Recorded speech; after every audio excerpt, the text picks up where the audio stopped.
It was a car crash that killed them. My aunt and grandfather. She was driving him back to the nursing home where my grandmother was waiting. I wasn't close with them. We don't speak to my mother's family unless there's a funeral or on select holidays.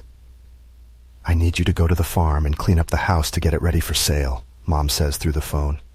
Please, Charlotte, I can't go back there. She never asks me to do anything for her, which makes saying no to this one request impossible. The estate lawyer can meet with you and she will deal with everything. Thank you, Charlotte. Then she hangs up. I call my brother and leave a message. He never answers when I call, but then again I don't answer when he calls. You could say our family is dysfunctional. I think that would be appropriate. Mom never talks about her childhood. My aunt was high-strung and easily scared. My mom is a different kind of nervous, the kind where she's constantly checking over her shoulder. But she and her sister are not close. And now they never will be because my aunt is dead. It still feels weird to say or even think. She's dead. But the worst part is that where the car ran off the road, there were no brake marks on the pavement. The Weston farmhouse has been in my mom's family since the Civil War. It's in the middle of nowhere, Missouri, where the closest neighbors are a mile away and the currency is corn and pork. Thankfully, our family was never interested in slaughtering pigs. They mostly dealt with the corn part of that equation. When my car rumbles up the unpaved driveway, I feel an overwhelming sense of dread fall over me. I was 7 the last time we were here, and my brother was 9. Mom had been crying the night before we left, but Dad told her we had to go. So we all packed up into the car and drove the 8 hours to the farmhouse. Mom didn't speak the whole time. My aunt was already there, and she was on her 3rd glass of vodka with a pink tinge in her cheeks, and her eyes were wide and unblinking. My grandparents were sitting in the living room, silent and still.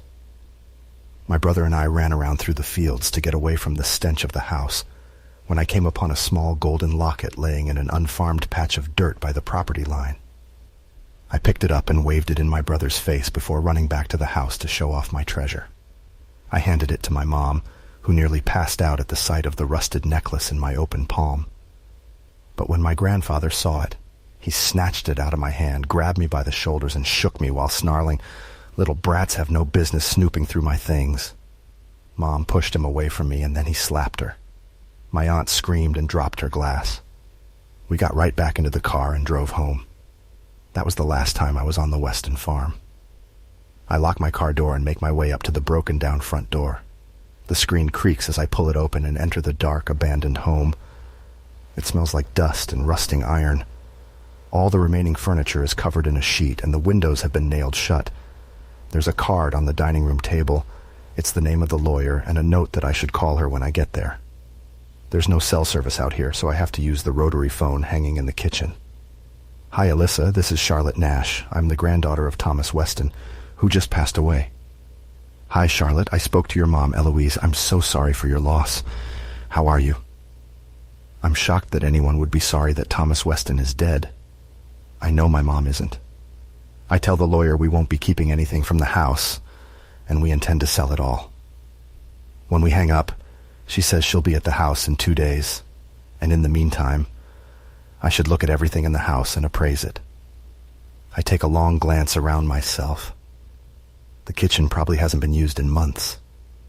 I manage to make myself a small dinner, which I eat alone on the back porch. The sun sets over the cornfields, leaving the old house in a nice light. It almost makes me wish I'd spent more time up here. Almost. My uncle died when I was 9. He and my aunt had been spending a lot of time at the Weston farm. It was sudden. He fell down the stairs into the basement while my aunt and grandfather were out grocery shopping. They got back to the farm and found his body sprawled on the cement of the unfinished basement, in a pool of his own blood, and grandmother was upstairs in bed. My mom refused to go to the funeral. I think that was the first major rift between them. My brother and I stood over his casket while they buried him in a local cemetery nearby the farm. We left straight after the burial. My father didn't let go of our hands the entire time. I was up until 2 a.m, going through the house and checking prices on my computer, seeing how much we could get for the mahogany dining set, the coffee tables, and the old couch. There's a sticky note on nearly everything on the first floor by the time I'm ready to sleep. Once the sun finally rises, I'm already awake and exhausted. Of course, there's no coffee in the house, so I decide to take a drive through town to find a coffee shop. But a coffee shop was aiming too high for this place, so I had to settle for gas station coffee. "Rough night?" the girl at the register asks as I hand her my credit card. I stifle a snort. "You could say that." "I need an ID to check against the credit card," she tells me. "It's store policy. Sorry, I know it's weird." All I can do is shrug as I hand her my license. Her eyes widen when she looks at it. "You're related to Thomas and Marion Weston?" I look at her, shocked. This girl couldn't be older than 20. I'm 5 years her senior. How does she know me? My family? Yeah, I'm their granddaughter. We weren't close, though. Her lips tighten into a line. I don't want to pry, but are the rumors true? She whispers as though she's just told me a secret. "What rumors?" I ask in the same tone. "About the girls." She answers and hands me my coffee. "I don't know what you're talking about." "Sorry." She smiles sadly. "There are just town rumors about your grandparents and, all the males in your family." I feel a sudden surge of anger. "Can I have my card back?" I say, demanding more than asking. The girl nods. "Of course, here." She hands it to me, and before she can ask any other oddly pointed questions, I rush out of the gas station back to my car.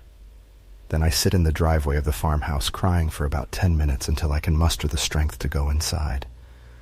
There's no place for tears in this house. My father died 11 years ago. I was 14. Our grandmother had just been put in the nursing home. Grandfather wouldn't join her for 3 more years. Mom had refused to go visit her, and she was adamant that no one in this family would be going up there. They argued a lot about it. Eventually, Dad went alone. He said, "When it's us in the nursing home, I would hope that our children put aside their anger and differences to come visit us." He died in a car accident on the way home. He'd fallen asleep behind the wheel. There was a high concentration of sleeping medication in him. My grandfather tried to get Mom to bury him alongside the other Westons, but my mom never returned those calls. No one from my mom's side was at the funeral. There was no place for Westons at that funeral. I found the key in my grandmother's nightstand. It was old, shiny, and a mystery. "I found a key. It doesn't fit anywhere in the house. Maybe it's for a safe deposit box. Can you call me back, please, at the landline? My cell isn't working here," I said to my mom's voicemail. It was a few hours before she called back to say that there was no safe deposit box for anyone in our family. I continued going through everything upstairs and saved a decent amount of my grandmother's clothes to bring to the nursing home. I took all the photos out of the frames and unplugged every lamp. All the beds were stripped with every sheet and blanket folded. The house was full of notes with price ranges for the bed frames, dressers, nightstands, and old jewelry. But really, we don't care how much it sells for. We just want it gone. The key stayed in the back of my mind. So I put my grandmother's boxed clothes into the back of the car and, looking carefully at an old road map, made my way to the nursing home. I followed a woman named Lisa down a hall into a small corner room that was flooded with light. A woman with a neat gray braid running down her back was sitting in a chair by a window looking at her hand. "Marion, you have a visitor." Lisa nudged me forward, and I set the box of clothes at the end of the bed and sat next to the box. "Hi, Grandma?" Marion looked up plainly, but she seemed to stare right through me. "Eloise," she whispers. "People have always said I look like my mom." "I have a box of your clothing here." I pull out an old sweater and lay it on her lap. She picks it up and runs her hands through the fabric. "Eloise," Marion says again, but I just shake my head. "My mom isn't here, Grandma. I'm your granddaughter, Charlotte. Do you remember me?" She doesn't respond, and I have to remind myself not to get upset. Why would she remember me? I don't even recognize the woman, and I'm 25 with a perfectly healthy memory. With a deep breath, I pull the key out of my pocket and hold it out for her to see. "I found this key while I was cleaning your house. Where does this key go?" Then something changes. Her face contorts, her hands start shaking, and she pushes the sweater off her lap. Her head snaps up and she looks at me, really looks at me. Little brats have no business snooping through my things. But she doesn't yell. She's not like her husband. She inhales deeply and shoves my hand away from her. They will not be like him. They will never be like him. Then she's muttering names, most of which I don't catch. Sarah, Casey, Sophie, Lucy, Anna, Olivia, Maria. She starts rocking back and forth in her chair, her mouth moving faster, the names getting quieter. Marion, where does this key go? I ask again, a little louder, as if volume was the problem. She looks at me and her face softens. I can't. Never tell a soul. The attic is safe. Eloise. She stops moving and reaches her hand out to brush my cheek. He will never be like him. Knock, knock. Lisa reappeared in the doorway. How is it going? Oh. She rushes over to my grandmother and puts a hand on her shoulder. Marion, you're okay. She shouts something into the hallway and a man appears. He takes over Lisa's spot, who turns to me. Sorry, Charlotte, you should leave. I don't need to be told twice. Is she always like that? I ask Lisa, who nods solemnly. She's actually gotten a little better since her husband, your grandfather, passed. Can I ask, why was my grandfather out of the home? Lisa clams up at my question and her face pales. You can speak to our lawyer if you'd like. Her voice is clipped, and I try not to show my shock at the sudden change in tone. No, that won't be necessary. Did he leave on his own? Or did my aunt take him out for the day? Lisa looks extremely uncomfortable. I really shouldn't. Please. She sighs. Your aunt checked him out. We told her it wasn't a good idea, but she was insistent. Said there was old family business he needed to attend to. She was driving him back to the home when they got in the accident. I'm very sorry. Thank you. My aunt had a son. He was very young when he died. They'd been at Weston Farms, and he suffocated in his sleep. They said it was SIDS. I was 4.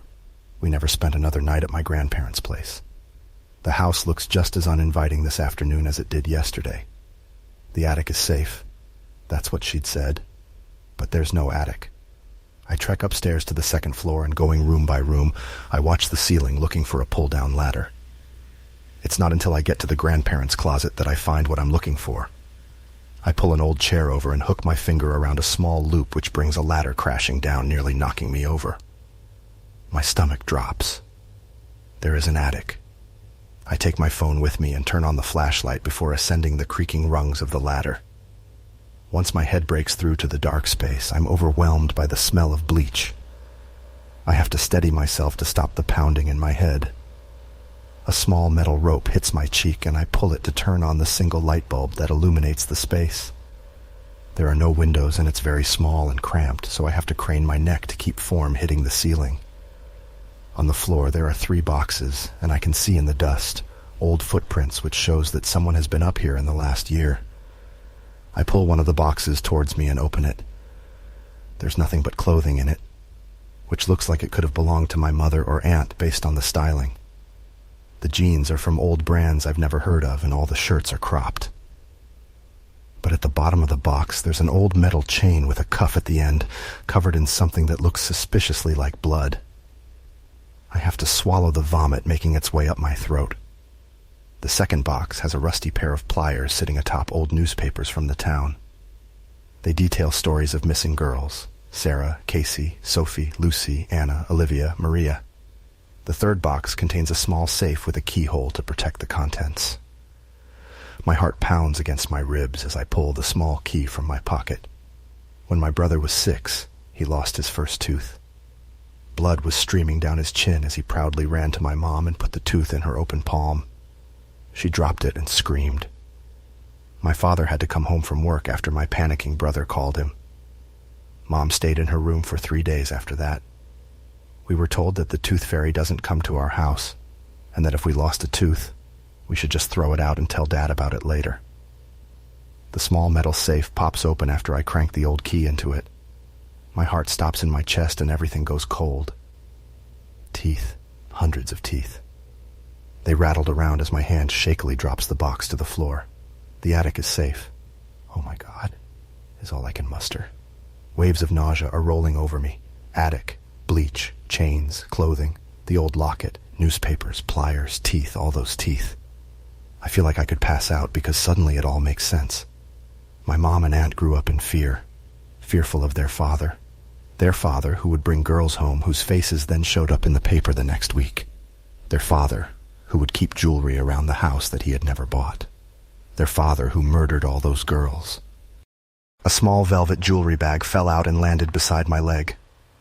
I gingerly opened the bag, and out into my palm tumbled 3 things: 2 wedding bands and a small baby rattle. They will not be like him. They will never be like him. One of the wedding bands is strangely similar to my mom's. Turning it in my hand, I look for the marker, the engraved words I used to read over and over on my father's ring. To my husband, love Eloise. Eloise, he will never be like him. My father, my uncle, my baby cousin will never be like him.